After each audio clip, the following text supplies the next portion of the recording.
So guys, आ गए आप। तो सबसे पहले बात करते हैं हाई बॉक्स स्कैम के बारे में। तो क्या बहुत सारे यूट्यूबर्स एलविस यादव, फुकरा इंसान, पूरब झा मुसीबत में आ सकते हैं? हाई बॉक्स स्कैम के बारे में आपको तो पता ही होगा, ये काफी वायरल हुआ था और 1-1.5 महीने पहले बहुत सारे यूट्यूबर्स ने इसको प्रमोट भी किया था कि आप लोग इसमें जाकर मिस्ट्री बॉक्सेस खरीद सकते हो। इसके बाद क्या हुआ, बहुत सारे लोग इसमें पैसा इन्वेस्ट करने लगे और बाद में काफी लोगों का पैसा इसमें फंस गया और वो लोग अपना पैसा निकाल ही नहीं पा रहे थे। उस टाइम पे जिन यूट्यूबर्स ने इसको प्रमोट किया था उनको काफी हेट भी मिला था और काफी लोगों ने पुलिस कंप्लेन भी की थी। तो अभी उसी मामले में हाई बॉक्स के ओनर को अरेस्ट कर लिया गया है और पुलिस के अकॉर्डिंग 30,000 लोगों के साथ स्कैम हुआ है और पूरा स्कैम 500 करोड़ का है और पुलिस ने जिसको अरेस्ट किया है उसके 18 करोड़ रुपए भी सीज कर लिए गए हैं। और इसी मामले में बहुत सारे यूट्यूबर्स एलविस यादव, फुकरा इंसान, पूरब झा और लक्ष्य चौधरी और भी जिन लोगों ने इसको प्रमोट किया था उन सभी को पुलिस की तरफ से नोटिस भेजा गया है और साथ ही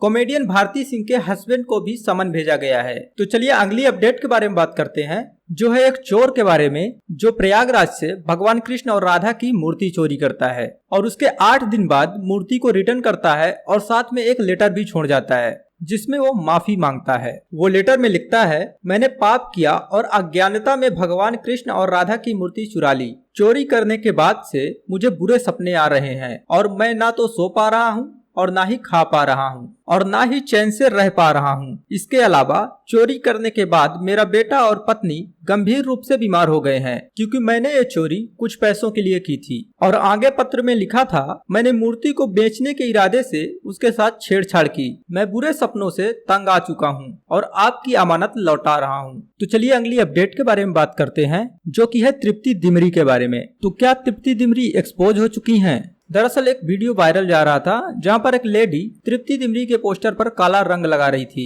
और साथ में वो कहती है कि तृप्ति दिमरी को बायकॉट करो। अकॉर्डिंग टू हर उनको 5.5 लाख रुपए देकर इवेंट में बुलाया गया था और तृप्ति दिमरी ने बोला था कि मैं आऊंगी, बट लास्ट मोमेंट में वो कैंसिल कर देती हैं और नहीं जाती। इसके वजह से जो टीम के ऑर्गेनाइजर्स थे काफी गुस्सा हुए थे। इसके बाद तृप्ति दिमरी की टीम की तरफ से एक ऑफिशियल स्टेटमेंट आउट किया गया जहां पे उन्होंने बताया कि तृप्ति दिमरी की तरफ से उस इवेंट के लिए कोई भी कमिटमेंट नहीं दिया गया था और ना ही उन्होंने कोई पैसे लिए थे। बट अब एक वीडियो वायरल हो रहा है तृप्ति दिमरी का जहां पे वो बता रही हैं कि मैं इवेंट में आ रही हूँ। Everyone, this is Tripti Dimri and I'm happy to confirm that I'll be part of Fiki Flow event themed Shakti, which means celebrating the strength and energy for women. Thank you, Ms. Raghushri Podar, chairperson of Fiki Flow Jaipur chapter, for organizing this event. See you all tomorrow at 12. तो क्या तृप्ति दिमरी के team वालों ने झूठ बोला? आप क्या सोचते हो इसके बारे में कमेंट में जरूर बताना।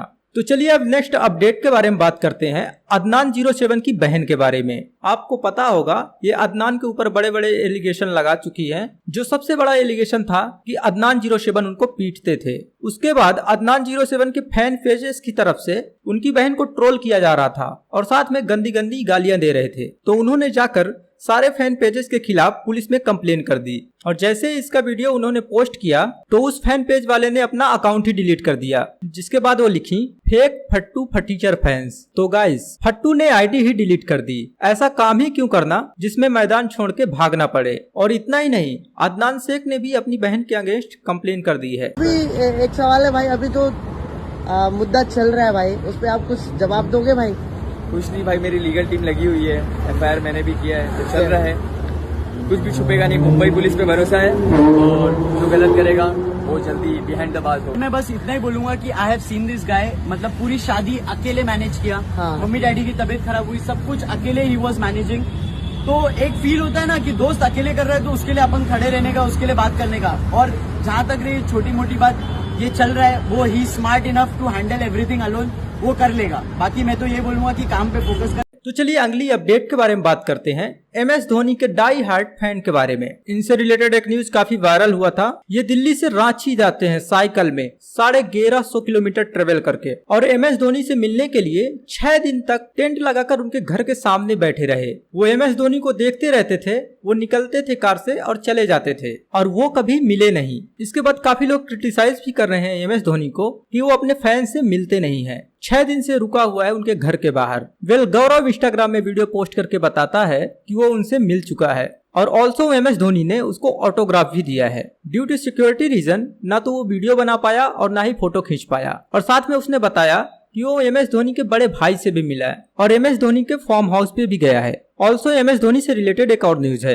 इस साल IPL में एक मैच था CSK वर्सेस RCB। वो बहुत इंपॉर्टेंट मैच था। जो इस मैच को जीतता क्वालिफाई कर जाता और वो मैच CSK हार गई थी और RCB जीत गई थी। और जो RCB के प्लेयर्स थे वो काफी ज्यादा सेलिब्रेट कर रहे थे और साथ ही MS धोनी काफी सैड थे और उन्होंने RCB के प्लेयर्स के साथ हैंडशेक भी नहीं किया था। तो अभी हरभजन सिंह ने एक इंटरव्यू में बोला कि MS धोनी उस दिन इतना गुस्सा हो गए थे कि जब वो मैच हारने के बाद ड्रेसिंग रूम में आए तो वहाँ पे जो टीवी स्क्रीन थी वहाँ पे उन्होंने मुक्का मारा। तो उसी के ऊपर चेन्नई सुपर किंग के फिजियोथेरेपिस्ट ने रिएक्ट किया, this is absolutely rubbish. Mahendra Singh Dhoni did not break anything and I have never seen him aggressive after any match। और उन्होंने बताया कि ये न्यूज टोटली फेक है। तो क्या हरभजन सिंह ने झूठ बोला इंटरव्यू में? क्या सोचते हो आप इसके बारे में कमेंट में जरूर बताइएगा। तो चलिए अब अगली अपडेट के बारे में बात करते हैं। एक डिलीवरी बॉय और एक आंटी के कलेश के बारे में। तो एक कलेश होता है 2 रुपए की वजह से। बेसिकली वो डिलीवरी बॉय खाना लेकर जाता है और खाने का बिल होता है 102 रुपए, लेकिन वो जो आंटी है वो सिर्फ 100 रुपए का नोट पकड़ा देती है। इसके बाद डिलीवरी बॉय 2 रुपए और मांगता है। फिर क्या हुआ देखिए। You have to, ma'am.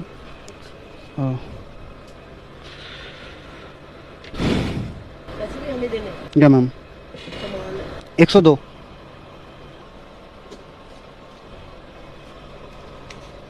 दो और दे दो। शर्म करो, कहाँ से लाऊं? कहाँ से? मैम इसमें शर्म वाली बात है, जो काम है। बात कर रहे हो ना, 2 रुपए 1 रुपए हम लोग। मैम कोई हमें नहीं छोड़ता तो हम क्यों छोड़ दे बताइए। हमारे पास 5 रुपए हम लोग को मिले। कैसी बात कर रहे हो मैम? और क्या? कहाँ चिल्लर कोई वैसी दुकान दी ना, साग भाजी वाली। हाँ जी, साग भाजी की दुकान दी है ना, उसमें 1-2 रुपए हम रखते ही नहीं। हम तो कोई देता भी है ना तो भाई 1-1 रुपए हम बोलते हमारे को दी चाहिए, हम रखते ही नहीं। इतना 1-1 रुपए कौन रखता है? रखते नहीं, रखते हैं वो बात ठीक है, लेकिन जो रेट होता है वो तो देना पड़ता ही ना। आप बताइए, मैं तो नूनी कह रहा, मेरे को कैसे दो? चिल्लर दूंगी या 100 रुपए ले लो, चेंज करा के लिया 2 रुपए। तो मैम ऑनलाइन कर दो, मैं तो नू थोड़ी ना करूँ आपसे वो करो। कभी तो तुम्हें पैसे दे दिए। तो चलिए नेक्स्ट अपडेट के बारे में बात करते हैं, अनन्या पांडे के बारे में। तो अनन्या पांडे ने रिवील करके बताया कि उन्होंने शाहरुख खान की बेटी सुहाना खान का नंबर एक बार लीक कर दिया था। बेसिकली गलती से हुआ था। वो कहती हैं कि एक बार उन्होंने सुहाना को वीडियो कॉल किया था और उन्होंने वीडियो कॉल नहीं उठाया था, तो उन्होंने उसका स्क्रीनशॉट लेके इंस्टाग्राम पे डाल दिया कि देखो सुहाना खान मेरा कॉल नहीं उठा रही है, और उसी स्क्रीनशॉट में सुहाना का नंबर भी था। फिर थोड़ी देर बाद सुहाना का कॉल आता है कि यार किसी ने मेरा नंबर हैक कर लिया है, बहुत सारे कॉल्स आ रहे हैं। तो अनन्या पांडे ने बोला ओ माय गॉड ये क्या हो गया सुहाना, लेकिन बाद में किसी ने बता दिया कि अनन्या पांडे ने तुम्हारा नंबर लीक किया था। तो चलिए अगली अपडेट के बारे में बात करते हैं, उर्वशी रौतेला के बारे में। तो उर्वशी रौतेला मीडिया वालों से एक रिक्वेस्ट की। रिसेंट के एक इंटरव्यू में उनसे हनी सिंह के बारे में पूछा गया। आपको पता होगा बीच में हनी सिंह काफी दिनों के लिए गायब हो गए थे, तो उसी से रिलेटेड उनसे इंटरव्यू में पूछा गया। तो वो क्या कही आप देखिए। एक्चुअली उस टाइम पे ऑफ कोर्स एक कॉल्स करना या मैसेजेस करना या फिर वॉइस नोट्स के थ्रू, बट उस टाइम पे वो किसी का फोन नहीं उठाते थे। ओके उनको सबके ही कॉल गए हैं, शाहरुख खान ने भी कॉल किया है, सबने ही किए, बट वो किसी का फोन नहीं उठाते थे। और आज बात होती है, अब तो कम्प्लीटली फाइन है वो, तो अब तो अच्छे से बात होती है। पर मैं उस पीरियड की बात कर रही हूँ, आफ्टर लव डोज जो एक पीरियड था, तब उन्होंने किसी के फोन। तो इसी वीडियो को शेयर करते हुए उर्वशी रौतेला लिखती हैं, मैं काइंडली मीडिया वालों से रिक्वेस्ट करना चाहती हूँ कि वो समझें कि मैं आपका एक्साइटमेंट और क्यूरियोसिटी समझ सकती हूँ, बट एक टाइम आता है जहाँ पर मुझसे लगातार हनी सिंह के बारे में पर्सनल क्वेश्चन पूछे जाते हैं और उससे मैं अनकंफर्टेबल होती हूँ। और भी बहुत सारा लिखा उन्होंने, आप चाहें तो पढ़ सकते हैं। तो चलिए अब अगली अपडेट के बारे में बात करते हैं, एक फेक SBI बैंक के बारे में। छत्तीसगढ़ के छपोरा गांव में कुछ लोगों ने मिलकर एक फेक SBI बैंक बना दिया और लोग वहां जाकर पैसे डिपॉजिट भी करने लग गए। इतना ही नहीं, उन्होंने 6 लोगों से 2 लाख रुपए तक भी लिए उनको उस बैंक में जॉब दिलाने के लिए, और उनको तो ट्रेनिंग भी दिया गया और उनको तो सच में लग रहा था कि उनको नौकरी मिल गई। तो उसी एरिया के सामने जो स्टेट बैंक था उसके मैनेजर को शक हुआ, तो उन्होंने पुलिस कंप्लेन किया, तो इस स्कैम के बारे में सबको पता चल गया। अब जिन लोगों ने ये कांड किया उनको आइडेंटिफाई कर लिया गया है, बहुत जल्द अरेस्ट हो जाएंगे। तो चलिए अब बात करते हैं नेक्स्ट अपडेट के बारे में, जो कि है मोहम्मद शमी के बारे में। तो मोहम्मद शमी बहुत दिनों बाद मिले अपनी बेटी से, तो उसी का वो एक वीडियो पोस्ट किए। दरअसल मोहम्मद शमी और उनकी वाइफ के बीच सब कुछ ठीक नहीं है और वो अलग रहती हैं अपनी बेटी के साथ। तो जो मोहम्मद शमी की एक्स वाइफ है, जिनके साथ उनकी बेटी रहती है, वो कहती है वो सिर्फ शो ऑफ के लिए वीडियो डाला गया है। मेरी बेटी का जो पासपोर्ट है वो एक्सपायर हो गया है और नया पासपोर्ट बनवाने के लिए मोहम्मद शमी का सिग्नेचर चाहिए, इसीलिए वो अपने फादर से मिलने गई थी। लेकिन शमी ने पासपोर्ट पे साइन ही नहीं किया। वो बेटी को शॉपिंग मॉल लेके गए, मॉल से कपड़े खरीद दिए, जूते खरीद दिए, लेकिन उनको उसका पे नहीं करना पड़ा। एक कंपनी जिसका कि वो एडवर्टीजमेंट करते हैं, उन्होंने पे किया। मेरी बेटी ने गिटार और कैमरा मांगा था, लेकिन शमी ने नहीं खरीदा। शमी 1 महीने पहले भी अपनी बेटी से मिले थे, लेकिन उस समय उन्होंने सोशल मीडिया में पोस्ट नहीं किया। शायद से उनके पास इंस्टाग्राम में कुछ पोस्ट करने के लिए था नहीं, इसीलिए उन्होंने ये वीडियो पोस्ट किया। तो चलिए अब अगली अपडेट के बारे में बात करते हैं, जापान के मियाजाकी एयरपोर्ट के बारे में। तो भाई एक शॉकिंग चीज हो गया एयरपोर्ट पे। वर्ल्ड वॉर 2 के दौरान जो बम बरी किया गया था, अचानक से वेडनेसडे को फट गया, जिसके बाद 80 से भी ज्यादा फ्लाइट्स को कैंसिल कर दिया गया। जब बम फटा तो वहाँ पे कोई भी नहीं था, इसलिए किसी को भी कोई नुकसान नहीं हुआ। सो गाइज मिलते हैं नेक्स्ट वीडियो में, इसीलिए चैनल को सब्सक्राइब कर लो।